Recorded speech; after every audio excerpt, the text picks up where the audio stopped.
Y esos 7 colores básicos que se pueden, dijéramos, apreciar bajo el espectro o bajo cuando la luz penetra el agua o un cristal u otro medio, entonces podemos nosotros ver por refracción y por reflejo los 7 colores básicos de ese haz blanco. Entonces vemos que la luz es igual a 1, es igual a 7. Pero cada una de esas partes de 7 tienen 7 partes, 7 colores, que se van matizando y se van mezclando hasta determinar 49 colores que se relacionan con los 49 niveles de la mente, con los 49 niveles del yo. Y esto lo desconoce absolutamente la ciencia materialista. Esto lo conocemos, lo que conocemos los misterios crísticos, los misterios trascendentales de la luz. Entonces nadie puede experimentar la verdad si su conciencia crística, si su esencia humana está embotellada en el yo. Si nuestra conciencia está embotellada, embutida, enfrascada, acondicionada por el miedo, por el egoísmo, por el autoengaño, por la mentira, por la calumnia, por los vicios, por el alcohol, por la droga, por la fornicación, por el adulterio, por la traición, por la violencia, por la corrupción, ¿cómo vamos a comprender la verdad, hermanos, hermanas? No, porque el yo no puede comprender lo que no conoce ni reconoce. Y el yo jamás ha conocido la verdad. Entonces, el asunto es la verdad como vía, como conocimiento. La exhortación a mis hermanos y hermanas es que pueden experimentar lo real, la verdad. Pero esa verdad, para experimentarla, requiere dedicación, requiere priorizarle nuestra vida, requiere que lo anhelemos absolutamente y que agotemos superesfuerzos para lograrla. Y eso es posible, sí, pero en gracia de Dios, si Dios nos lo permite. Para ello necesitamos entonces que hacer un superesfuerzo y hacer en cada paso una aspiración real para experimentarla. Porque existen muchos niveles de experimentar la verdad, porque vimos que la verdad tiene 49 niveles. Pero ¿quién es aquel que comprende el nivel 49 de la verdad? ¿Será un querubín? ¿Será un serafín? ¿Será un ángel? Porque ustedes saben que en la escala de Jacob, en la escala esta maravillosa de los dioses santos, es decir, de los ángeles, de los arcángeles, de los principados, de los tronos, de las dominaciones del querubín y del serafín, que es, dijéramos, el panteón cristiano o el panteón católico o el panteón actual occidental de la jerarquía divina, que pertenecen a la dinastía de los Elohim, vemos que el ángel es inferior al arcángel.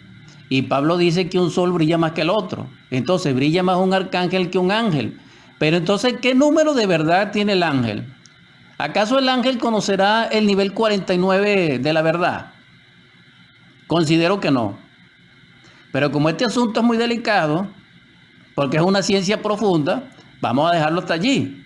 Pero lo cierto del caso es que para llegar a ser querubín y serafín, se necesita haber desintegrado el ego en niveles muy profundos de la mente. Porque una cosa es desintegrar el ego en el nivel número 10 para tener virtud en el Espíritu Santo en el nivel número 10, a ser totalmente perfecto como el Cristo, Yeshua en Pandirá, o Joseph Bar, bueno, no me recuerdo el nombre como le dicen las otras personas, pero es como lo manejo, Yeshua en Pandirá. Entonces, nuestro Salvador es perfecto, ¿por qué? Porque Él desintegró su ego, su yoe, sus agregados psíquicos, absolutamente. ¿Y cómo lo demostró? Perdonando a sus ofensores.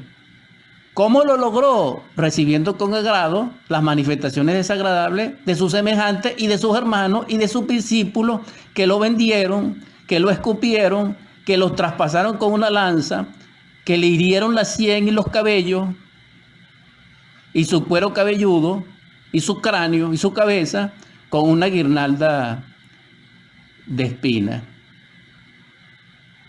¿Comprenden? Cuando lo traspasaron con unos clavos, pero era más doloroso para el Cristo cuando no le creían, cuando no confiaban en Él, que esos clavos que traspasaron sus manos, que traspasaron sus pies. Dolía más el puñal de la traición que la lanza del longivo que les traspasó el costado a nuestro Señor. Entonces la civilización actual se caracteriza por ser anticrística y por ser violenta, porque nosotros herimos con nuestra palabra, porque nosotros herimos con nuestra mirada, porque nosotros ofendemos con nuestros actos, con nuestro desdén, con nuestros hombros, con nuestra indiferencia. Eso duele más que el flagrum con que le dieron a nuestro Señor en la espalda. Entonces vamos a reflexionar, hermano. ¿Qué sabemos nosotros de sí mismos? Si nosotros ignoramos sobre sí mismos, ¿cómo queremos juzgar la vida de nuestros hermanos? ¿Cómo queremos dirigir esta patria? ¿Cómo queremos dirigir la sociedad? ¿Cómo queremos dirigir a nuestros hermanos si nosotros ignoramos que ignoramos? ¿Cómo? Por eso en la antigüedad, un príncipe era un sol, era un faro en la tormenta, era un hombre sol, era un hombre verdadero, era un rey, un monarca. Estoy hablando, hermano, de ciencia pura. No se preocupen, no estoy hablando de política, estoy hablando de ciencia pura. Estoy hablando de la monarquía solar, estoy hablando de la revolución del amor, estoy hablando del perdón, de la inteligencia, estoy hablando de la bondad. Porque la verdad implica ser honesto, ser sincero. Entonces, ¿cómo puedo gobernar yo mi casa si no me puedo gobernar a mí mismo? Si ignoro que ignoro, si soy víctima de mis propios defectos. Entonces, esto es algo muy importante que lo consideremos, hermano, hermana. ¿Por qué? Porque ¿cómo conoceremos a Dios? Y dando una interpretación a la epístola 3 de Juan, en su belleza, él nos invita a que caminemos en la senda de la verdad. Es decir, no tengo yo mayor gozo que el oír que mis hijos andan en la verdad. Entonces, la verdad, el que la dice no la sabe y el que la sabe no la dice. Porque cuando el Cristo le preguntaron qué era la verdad, guardó silencio. Y cuando el Buda, que también era un Cristo viviente, pero no Salvador, Amitabha, le preguntaron miles de años antes de eso el Cristo qué era la verdad, él guardó silencio y se retiró de aquella conversación.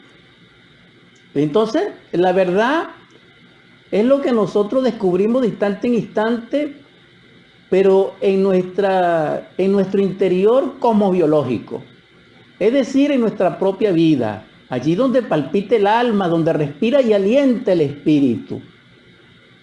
Entonces, pero también la verdad está manifiesta, oculta a nuestros ojos, porque resulta ser que el apóstol Pedro habla sobre la manifestación de Dios en la naturaleza. Porque si Dios es la verdad, tiene que estar manifiesto ante nuestros ojos en la naturaleza. Y por eso es que los antiguos adoraban en su nivel y en su cultura a Dios en la naturaleza. Y veían a la luna como una diosa y veían al sol como un dios. Claro, esto espanta a la mente, dijéramos, dogmática y fanática de todos los tiempos. Pero considero que la gente que me escucha tiene un nivel de racionalidad en otro nivel capaz de reflexionar sobre estas palabras. Muy interesante. Porque ciertamente, si Dios no se manifiesta en su creación, entonces no es verdad. Porque la verdad, para ser verdad, no se puede alejar de la naturaleza humana. Si la naturaleza humana no vislumbra, no aporta, no genera, no produce la verdad, ni siquiera la naturaleza, entonces Dios no es verdad. Porque si Dios es el todo, está en todo. Y si está en todo, es el único. Y si es el único, es la sumatoria de sus partes perfectas en la verdad. Entonces en todo hay una verdad. Si eso es así, entonces podemos interpretar la verdad. Pero ¿quién puede interpretar la verdad? ¿El que lee la Biblia? No, porque mucha gente lee la Biblia. Por cierto, escuché hace poco unos días unos hermanos con que estaba hablando y me dijeron que ellos no leían más nada sino la Biblia porque la Biblia era la verdad. Ok, estamos de acuerdo. Pero ¿y qué diremos del Corán? ¿Y qué diremos del Popol Vuh? ¿Y qué diremos del Chilam Balán? ¿Y qué diremos del Edda Germano? ¿Y qué diremos del Dhammapada, del Buda? ¿Y qué diremos del Tao Te Ching? ¿Qué diremos del I Ching? Entonces, si nosotros estudiamos esos libros realmente, vamos a darnos cuenta.